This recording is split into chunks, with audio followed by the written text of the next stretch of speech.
Hello and how's it going, guys? Welcome back to the channel. I'm an avid herpetologist, and what a busy couple of months it has been, huh? Those of us in the monster catching community have had so much going on the last couple of months. We've had Yu-Gi-Oh! Creating a brand new format in the form of Genesis. We've had the Pokemon fandom finally having the release of Pokemon Legends ZA 2. Mixed reviews. And in the Digimon community, not only have we had the release of Digimon Time Stranger, which has done so well, what a phenomenal game, but we've also now, of course, had the release of BT23 in the Digimon trading card game. Now, I have not made a ton of content in the last couple of months. Not only have I been moving to my beautiful new home with my wife, but I've also been partaking in a lot of these new releases. I've been trying out the Yu-Gi-Oh! Genesis format. I just posted a Paleozoic deck profile a couple of days ago. I have been playing a lot of Digimon Time Stranger. I was considering whether or not I wanted to make an actual video on the game, but honestly, I don't really feel like I have a whole lot to say that other people have not said in much more articulate ways. The art direction is phenomenal. The game is beautiful to look at. The story is captivating. And I mean, if this isn't the peak of video game, I really honestly don't know what is. With all that being said, obviously today we are here to cover the newest format, BT23, that is officially releasing today in the Digimon trading card game. And as always, I'll be going over my favorite archetype in the game, which is Machinedramon. Machinedramon's had a pretty busy couple of months. We were finally starting to see Machinedramon lists popping up and actually topping large events, especially regionals, with some decks even actually winning some of these big events, and major congratulations to the players who are accomplishing that. Machinedramon is still very much a difficult deck to pilot, so it is no easy feat to actually top these larger events. Hopefully, in the next couple of months, I myself will be able to start attending some of these larger events again now that life is starting to settle back down a little bit. But one of the big takeaways from a lot of these events is that Machinedramon is still not solved. Now, the most popular way to play Machinedramon, it seems these days, is the DM version of the deck, largely centered around the very powerful card in its own right, Veidamon. However, even though the Veidamon versions of the deck are currently seeming to be the most powerful, there are still other versions, in particular Purple, that is still having a lot of showings in the top cuts of these events too. With that being said, especially now with the release of BT23, there are still other unexplored ways to play Machinedramon, and that's what I'm going to be exploring today.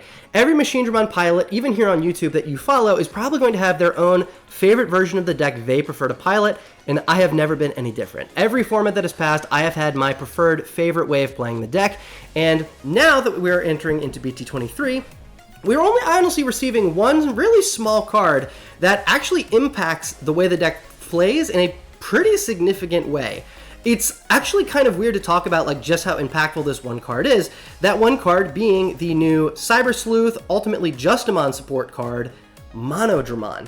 Now, like I said, this is meant to be a Justimon support card. Basically, its effect is not new. It's the same effect we've had for a long time in the form of BT11 Analogman or all the way back in EX1 with Ultimate Connection. It's discarding cards to draw a card and gain a memory, effect that is starting to become a little bit more common on different rookies across different archetypes. Now, even though this is not a new effect for Machinedramon, it is a new effect for a rookie in the Machinedramon archetype. And that little distinction makes a weird amount of difference when it comes to actually deck building. Obviously, one of the big holdups Machinedramon has always had has been consistency. And for me, at least the last couple of formats since the EX9 Machinedramon dropped, my favorite way for playing the deck has been black base, built around Monimon as the egg with some consistency cards on the lower end. However, one of the things that black base struggles with that purple does really well is getting cards from your hand into the trash. Obviously, MetalMamemon is currently considered one of the, if not the best egg for Machinedramon. It discards any level 5 or higher, generically, to draw 2 cards. Very powerful. So ultimately, what I found in my previous deck profile with black-based Machinedramon was using Ultimate Connection, a black option card that is still very strong, in order to discard your level 5s when you need to help enable your combo turns. So basically, you have your Ukomon, which is your raw advantage, you have your Hagurumons, which are discarding cards from your hand in order to draw cards, and you have your copies of Ultimate Connection, which are your final kind of like push to discard, gain memory, to enable your final combos. Now, all 3 of these roles are vitally important, and all 3 of them are remaining in my deck list today. However, the fact that we now have Monodramon basically removes our need for Ultimate Connection. But if I remove Ultimate Connection and just dedicate those spots to Monodramon, we end up with a lot more rookies than I usually prefer to play in the deck. So what I've chosen to do is instead basically swap out my copies of Ukomon entirely, which will make some people very happy, for those 4 copies of Monodramon. I've also switched my ratios where I now have only 3 copies of Hagurumon instead of 4, swapping that with what I have previously for Ultimate Connection. I had 3 and 4 as my ratios. That's now switched with 3 copies of Hagurumon, and I've now dedicated my remaining 4 slots to a brand new card that I was not playing before. But number one, I think this new card is going to support this version of the deck really, really well, and I think it's enabled by the fact that we now have Monodramon as a discard outlet on our egg levels. Now that mystery card, I'll just go ahead and spoil for you, is Defense Training. 4 copies of the black training card. Now, previously, I was not playing any copies of this card because number one, I was playing quite a few non-black cards in the level 5 slot. Those have now been swapped around a little bit. But the other obvious reason, as I've mentioned, is the training card does not add anything to the trash. Now that we don't have to worry about that quite as much, Monodramon is hopefully going to take care of that for us, on top of course, our copies of Hagurumon. We can now afford to dedicate that space to a more raw consistency card, so the role that Ukomon used to fill is now being filled by 4 copies of Defense Training. So with all of that preface out of the way, I know that was a lot of information, but just wanted to kind of preface where I'm approaching this deck list from today. Let's go ahead and now transition into the actual deck profile so I can show you guys what I'm working with and show you guys how my ratios are looking in the BT23 format. As always, we're going to be starting off talking about our eggs. As I mentioned, we are still playing our 4 copies of Monimon. Now, with so many different popular versions of Machinedramon these days, this is definitely not the reason we play Black Base. The number one reason I think that we have to play Black Base, obviously we now have Monodramon, which I think is a really good rookie. It also means we can turn 1 cards like our Trainings and our Supreme Connections, which are very good turn 1 plays. I think Black Base in general does have a lot going for it now. Even though Monimon is still a pretty subpar egg, we are still patiently waiting for the introduction of Metal Empire, which will hopefully introduce a more dedicated base for Machinedramon, but for the time being, we're still kind of bumming bases off of other strategies, and Monimon is just the best that we currently have access to. That is going to be the egg. As I mentioned, we have our 4 copies of the brand new Cyber Sleuth Monodramon. I've already talked about the ways that this card allows us to just like completely reconfigure how a lot of our actual base is set up. And I really do think that those changes make way more difference than they honestly may seem like at first glance. Not only is it able to discard any cyborg, meaning cards like Raremon, for instance, can be discarded to his effect, he can also discard a CS card, which means he can discard other copies of himself. This makes him a lot more flexible than cards such as Ultimate Connection and Analogman, which specifically require a level 5 cyborg. So this card in general is just super, super solid, and because of the nature of exactly what it is and how it slots in, as I mentioned, it lets us rearrange a lot of different things, which I think help Black Base out significantly. I did also talk about we are playing 3 copies of Haguru. This card is perfectly fine. I did cut it down just because it is a 3 cost from hand in order to use the effect, and it does require you, of course, to trash a machine or sideboard from hand in order to draw 2. One of the things that distinguishes this card over a card like Ukomon and the role that Uko had in the deck is the card advantage it provided did not require you to discard anything, and I wanted to make sure that I was keeping that in. So basically, like I said before, we had our 4 copies of Haguru and 3 copies of Ultimate Connection, which all require discard, and our 4 copies of Uko, which would add a card to hand straight away. Now, we instead have our 4 copies of Monodramon, 3 copies of Haguru, and the card that we have that is going to just be adding cards to our hand is instead Trainings. So that's the reason that I've decided to make those cuts, but ultimately I'm keeping the consistency ratios the same, but that's the reason that those cards are now in the places that they are. In the Mega slots, I do have my 4 copies of EX9 Machinedramon. This is the big OTK enabler. Now, I am still very much playing an OTK-focused Machinedramon list. Obviously, it still has control aspects in the way that all Machinedramon do. However, it is going to play very differently than, for instance, the very popular DM trait Machinedramon list, because that is more focused on controlling the board with cards like Vetamon. I'm not going to be making that kind of a game plan. Now, there are plenty of control aspects. Our level 5 cyborgs can still control the board very well, but there's less of a focus on that. It's more of like a good stall tool slash board control tool, but ultimately we are aiming towards hyper-aggression and Machinedramon being able to smash our opponent in a single turn, regardless of how much security they have. So Machinedramon being the centerpiece, he is playing at 4. Currently, I am not playing any copies of EX1. I know that's going to be probably an elephant in the room now that we are seeing the introduction of, for instance, Hagurumon Loop, which has a lot of DP reduction. With that being said, Hagurumon Loop is still very much an OTK deck, and while being able to establish an EX1 Machinedramon could, in theory, be good for stalling, This is a deck that is able to race Hagurumon Loop just fine. Keep in mind, Hagurumon Loop does need a lot of pretty specific pieces. A lot of, they need multiple copies of their level 5s, multiple 4s and 3s to play out. Like, they do need a lot of pieces in order to start comboing. So we are actually able to relatively effectively race them in that regard. So I'm going to be playing my 4 copies of Machine from EX9, no EX1 at the moment. We are still playing 2 copies of Chaosdramon from EX3 and 2 copies of Chaosdramon X-Antibody as our not only combo enablers, but play extenders. Basically, of course, these are going to be able to not only Digivolve over our Machinedramon, but over our level 5s. And especially now that we're playing a lot of training cards, Chaosdramon is even better because he can Digivolve for nice and cheap off of our level 5s, potentially OTKing if they don't out one of the level 5s we choked our opponent with. So, good news there. Moving on to our level 5s, we are now playing a full 3 copies of EX9 Megadramon. I have officially opted to take out any other unsuspend effects for 3 copies of Megadramon because he enables the OTKs so obscenely well. I'm not going to go over the full OTK combo like I did in my previous video, but basically as long as you have Megadramon plus a security +1 inherit, Machinedramon on his own is going to represent, of course, 4 security checks, swinging for 2, unsuspending, and then swinging again. However, if we factor in, of course, the ability for him to detach himself by attempting to delete our Machinedramon, who can then be reattached with Chaos or Chaos X to reuse that unsuspend effect and go for an OTK in the same turn.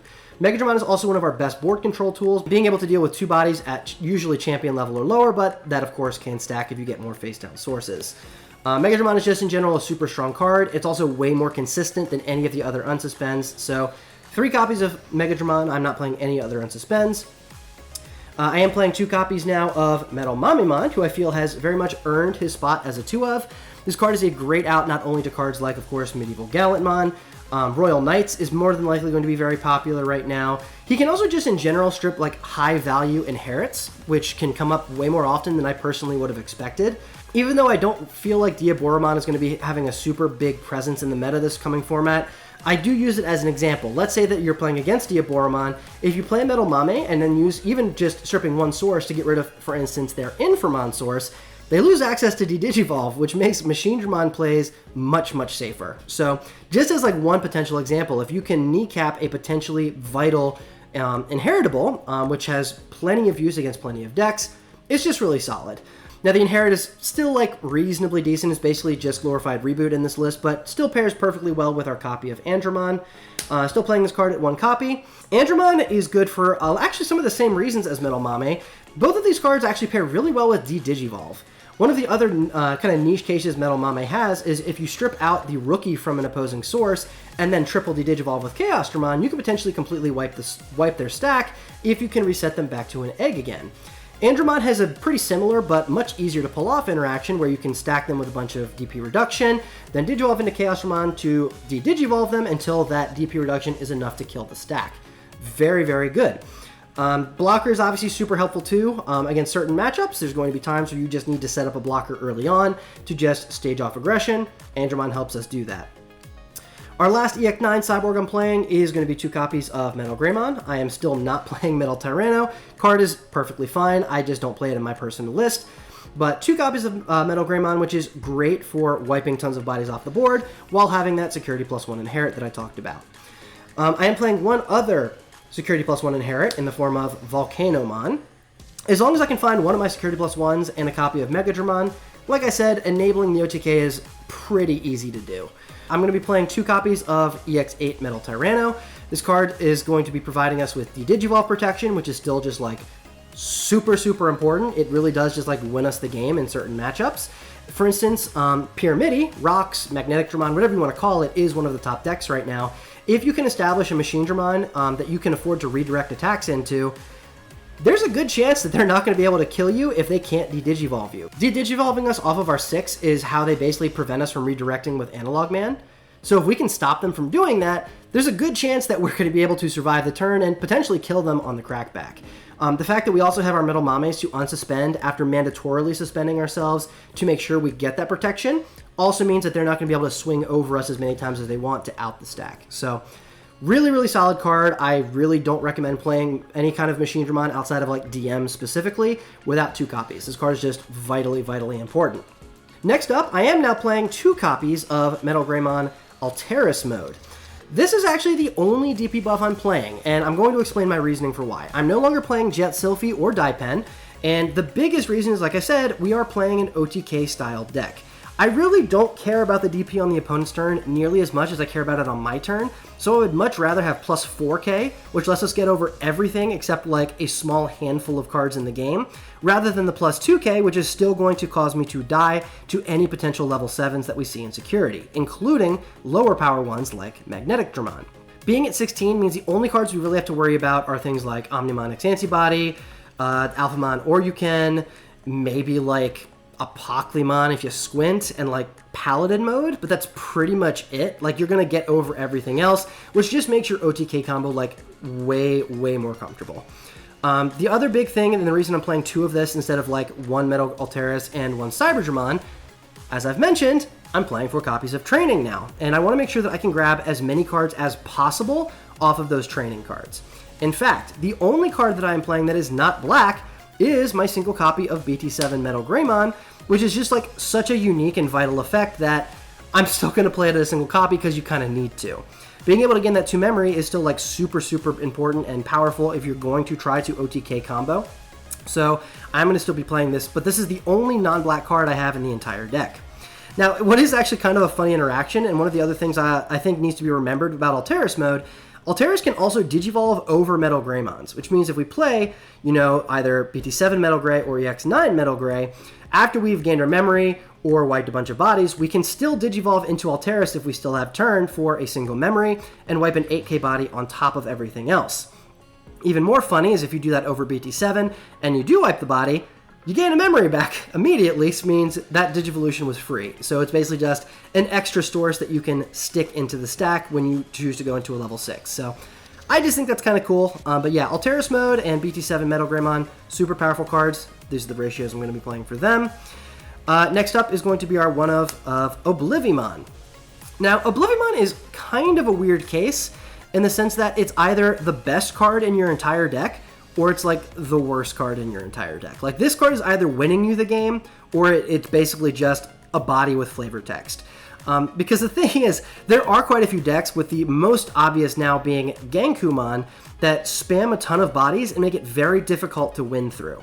Oblivimon just makes it so none of your attacks can ever be redirected, and if you find this card against some of those matchups, it can almost be like guaranteed game over because they can't really interact with you. With that being said, if Oblivimon is not going to be winning you the game in that way, it doesn't really do much of anything. This is a very situational card, and it's kind of weird how it's either like so good or so bad. But depending on how the meta shapes up, because obviously now in BT23, Genku is getting a lot of like big support pieces. So if Genku does kind of start taking over the meta, there is an argument to bump this up to 2. But I am only playing it 1 for now because, like I said, it's either the best card or it's the worst card. So just 1 copy for now, and we're just going to hope that we find it with all of our consistency cards. Next up, I have my one-of copy of Cyberdramon ACE. This is the only ACE that I am playing, for which should probably be pretty obvious reasons. I don't want to be losing memory while I'm saving my Machinedramon, but Cyberdramon ACE is really solid. I took this card out for a little while, and I wanted to put it back in almost immediately. Not only can it play Tamers for free, which is still one of very few ways that Machinedramon has to do that, it's also one of the very few cards that actually can de-digivolve 2 different things in the same turn. Because by tucking it and using the on-play, you can de-digivolve something with a Tamer out, and it has the when attacking to de-digivolve, which is also repeatable. So, really good card, pretty hard to replace it. So yep, he is, in my opinion, earned his spot. Don't think I'm going to be taking him out again anytime soon. But the 17th and final Cyborg I'm playing is the tech card I have been the most excited to talk to you guys about. That is a copy of Cyberdramon X-Antibody. Hear me out on this, because there is a reason this card has never seen play in Machinedramon before, but there's also a reason that it is actually able to see play now, and it's weirdly, again, because of Monodramon. Monodramon taking the pressure off of the discard requirements means that we can afford to play 4 copies of Training. 4 copies of Training with 4 copies of Supreme Connection gives us 8 different delay options that we can use to feed to Cyberdramon X-Antibody's Inherit. When attacking, once per turn, by trashing an option card you have in the battle area, you can trash your opponent's top security card. Now, on the surface, this might kind of read like a worse security +1. But hear me out. There are a lot of pretty reasonable ways that this card actually works to potentially end the game in ways that Security Attack +1 simply can't. One of the most important interactions that this actually has is if our opponent is on a single security and we have no way of ending the game without like passing a ton of memory. Like if let's say we have like a perfect stack machine, but we can't like blitz it in without passing turn, in which case we can't get the unsuspend to attack a second time. Extra security checks don't do us a lot of good, right? But if we're, let's say 0, we can, play our Machinedramon out there at that one security. We can play Machinedramon out, use Cyberdramon X-Antibody to trash that security when attacking, and immediately go for a game. Currently, Machinedramon does not have any other cards that trash security on attack like that. It's the only card that lets us win while the opponent is at one security, which is a very vital breakpoint, if you will. And it's basically just a little bit of extra breathing room that we have where we can now end the game from a new standpoint. We're basically just adding a whole different situation where Machine can end the game from that standpoint. So I think this card is really solid. The fact that we can now afford to play 4 training with 4 Supreme Connection, number 1 is one of the big reasons to play Black Base, but number 2 is why we can now afford a copy of Cyberdramon X-Antibody. If you are trying Black Base and you try a list similar to this, highly recommend trying this card out. I promise you're going to love it when you see it. But anyways, that's going to about do it for our level 5s. Let's go ahead and wrap our deck up with our, obviously, remaining consistency cards. We have our 4 copies of Analogman, still great for those redirects that helps Machine, even aggressive Machine lists, have that defensive style to them where they can hopefully stage off early aggression, while also being a phenomenal dig and memory tool. We do have our 3 copies of EX9 Analogman. One of my favorite things that this card does for us is on early turns where we're like trying to control our opponent's board and just like stall and give ourselves a few extra turns of draw and dig. All of our EX9 cyborgs can be played for 5 memory, right? Because you're discarding a cyborg, playing it for 5. You're starting your turn at 3, passing them 2. If you have Analogman and they don't have a setter, you're basically guaranteeing that you choke them to 1 anytime you play one of these. That's like really, really solid. And the fact that it draws you a card every time you do that, it's bonus points, right? Plus, if they don't out that level 5 cyborg that you dropped, you also start with 3 memory and can digivolve into Machine the following turn without passing turn. Like, these are just like, again, the things that you kind of think about as you get better at piloting Machine, where you think about these memory thresholds and how these interactions work. It's like way better than it might look on paper. That's one of my favorite things to do, is just drop one of these early, force them to out it. If they don't out it, and especially if I've dropped MetalGrey or Megadramon, I can just Digivolve into Machinedramon the next turn, tuck the other one hopefully, and immediately try to OTK off of that. So Analogman, it's really nice having a memory setter in archetype that also just benefits the strategy so thoroughly. With that, we'll move on to our option cards. I think you guys already know all of them that they're going to be. We have our 3 copies of Attack of the Heavy Mobile. I do just want to take a second to say, this is the reason that I am so glad to finally be done, at least for now, with Ukomon. Anyone who has played Machine for any length of time with Ukomon in their deck knows how frustrating it is to push Ukomon forward and check Attack of the Heavy Mobile Digimon. Having to bottom deck that has been like the worst feeling for so long, and now that we can afford to remove Uko from the deck and incorporate the trainings can grab Attack of the Heavy Mobile now. Like, that is a huge quality of life difference, all things considered. So I am super, super happy that we don't have to worry about bottom decking this card anymore. We can grab it when we need it. And it's obviously the card that just lets Machine do insane combos off of completely empty boards. The fact that we are in Black Base means we also don't have to have a Tamer. There are plenty of decks with Tamer interaction right now, Vedamon being a good example of it in other Machine lists. But obviously the downside of that is if you are playing a non-Black Base Machinedramon deck and you can't keep a Tamer in play, you're going to have a hard time actually using this option card. So that is also a big reason that I personally at least like Black Base. But the number one reason I've always enjoyed Black is going to be the 4 copies of Supreme Connection. This is just such a great setup card, adding cards to hand, sending them to trash, and enabling OTKs if we have our memory setter Analogman in play. Just a really, really nice turn 1 card. It's also still a really, really scary security check. And rounding the list out, as I mentioned, we have our 4 copies of Defense Training. Defense Training just ties the deck together in a way that I was honestly not expecting. This card is so nice as a replacement for Ukomon. It is weirdly nice how much I enjoy playing this card instead of Uko. Ukomon obviously checks an extra card, but the fact that it bottom decks our other like search cards, our combo card with Attack the Heavy Mobile, Defense Training, it's just it's just better. Like, I'm trying to think of like better ways to describe it, but when you trial a deck like this out instead of Uko, you're going to be amazed by like just how big of a difference this makes. I think it not only makes the deck more consistent, but training also obviously lets us go into our Digivolutions for much cheaper. So if we played our level 5, we can go into Chaosdramon without having to pay 4 memory. We can also Digivolve our machine into our Chaos or Chaos X for free. If we're blitzing in Machinedramon and we are at 3 memory, so we have to stay at 0, if we're trying to Digivolve and actually get the OTK off, we can do that at 0 now if we have one of the trainings set up. But honestly, like I've already said, my favorite interaction this card now enables is the fact that defense training now can be trashed to Cyberdramon X-Antibody. Playing a total of 8 delay options gives us plenty of targets for our Cyberdramon X. Mid to late game, I find that I have plenty of these in play. There's plenty of them I'm going to be trying to spam on the early turns. Almost every single game I've played, and I've seen Cyberdramon X, I've had no issues whatsoever with trashing one of these to just get that extra aggression in. So I think this deck has been running really, really smooth. I've been loving the games that I've play tested it with. And if you are looking for a way to play black base or you want to try something different, give this list a try. It is really, really fun, and it is honestly really fast and really consistent. Just give it a shot, and I just think it's so funny personally that it's all enabled by this little mini Dragon Digimon who wasn't even printed for Machinedramon. With that, guys, that is going to do it for yet another Machinedramon deck profile. Thank you all for joining me once again. If you guys have, of course, any questions or comments regarding my list, as always, leave those in the comments below. Feel free to join my Discord. We are always talking about new Machinedramon deck techs, so we are always happy to hear new perspectives and offer advice if you're looking for it. If you guys enjoyed the video, obviously, of course, like the video. Feel free to subscribe to the channel so you don't miss my next upload. With that, I have been an avid herpetologist. I hope you all have a fantastic rest of your day, and I will see you all next time.